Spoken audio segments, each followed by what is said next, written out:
বেশি চালাক মানুষের প্রবলেম কি জানেন?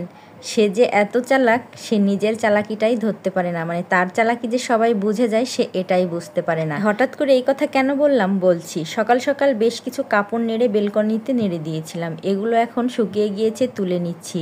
দুপুরের রান্নার জন্য চলে এসেছি রান্নাঘরে। রান্না করার জন্য সব গুছিয়ে নিয়েছি। বাবাইটার শরীর ভালো না, তো মনে হলো সে তেমন কিছুই খাচ্ছে না, সে যা পছন্দ করে সেই টাইপের কিছু রান্না করি। মুরগির মাংস বের করে নিয়েছি, একদম কুচি কুচি করে কেটে নিয়েছি, পানি ঝরাতে দিয়ে দিয়েছি। ফ্রিজ থেকে মশলাও বের করে নিয়েছি। আদা বাটাটা আলাদা রেখেছি, আদা আমি সব কিছুতে খাই না। আর রসুন, পেঁয়াজ, জিরে একসঙ্গে ব্লেন্ড করে রেখেছি, যেটা আমি সব রকমের তরকারিতে খাই। তবে যারা খান না তাদের কাছে একটু অদ্ভুত মনে হতে পারে, আমি যেটা খাই যেভাবে সেটাই বললাম। তো মশলাগুলো তো নামিয়ে নিয়েছি, মোটামুটি রান্নাও গুছিয়ে নিয়েছি, রান্না শুরু করে দিয়েছি। জিরে পাউডার করা ছিল না, মানে ভাজা জিরের গুঁড়ো। জিরেগুলো আমি অল্প আঁচে ভেজে নিব, আর এভাবে রেখে কিছু সময় পর্যন্ত ঠান্ডা করলে খুব সুন্দরভাবে এগুলো গুঁড়ো করতে পারবো। রান্না শুরু করে দিচ্ছি।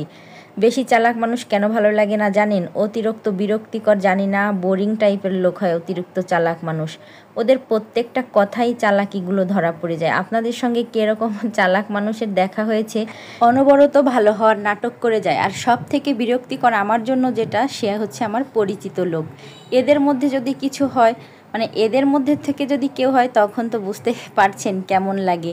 কেন রে বাবা এত চালাকির কি প্রয়োজন? একটু থাক না সাদামাটাভাবে, জীবনযাপন কর না, একটু কমই না হয় চালাকি করলি।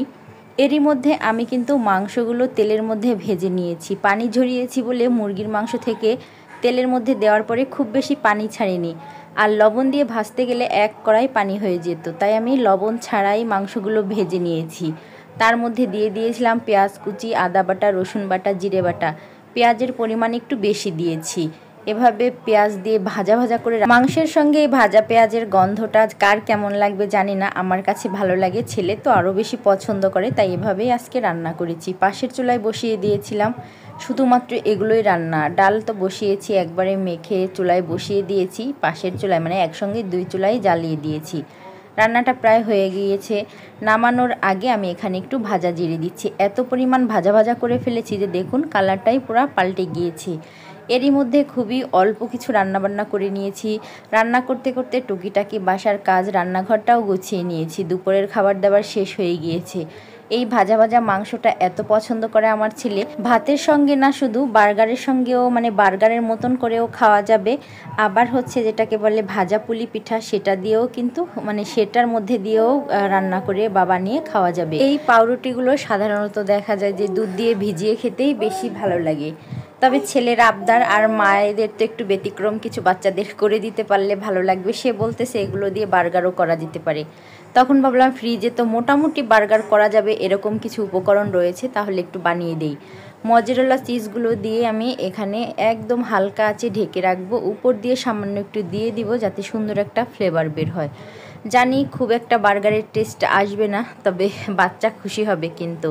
আর মায়েদের কাজ কি, বাচ্চা যাতে খুশি হয়।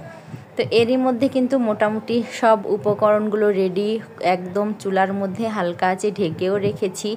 জানি না আজকের এই ছোট্ট ভিডিওটি আমার আপুদের কেমন লাগবে, আশা করি ভালো লাগবে। আর চালাকির ব্যাপারটা হয় না, আশেপাশে কিছু লোক থাকে এই টাইপের, তো সেখান থেকেই কথাগুলো বলা। কেন যেন বলতে ইচ্ছে হলো, তাই বলে ফেললাম। আশা করি কেউ কিছু মনে করবেন না। আর আপনাদের সঙ্গে যদি এরকম হয়ে থাকে অবশ্যই কিন্তু কমেন্ট করে জানাবেন। আজ এই পর্যন্তই, পরবর্তী ভিডিওতে কথা হবে। সবাই ভালো থাকবেন, সুস্থ থাকবেন। আল্লাহ হাফেজ।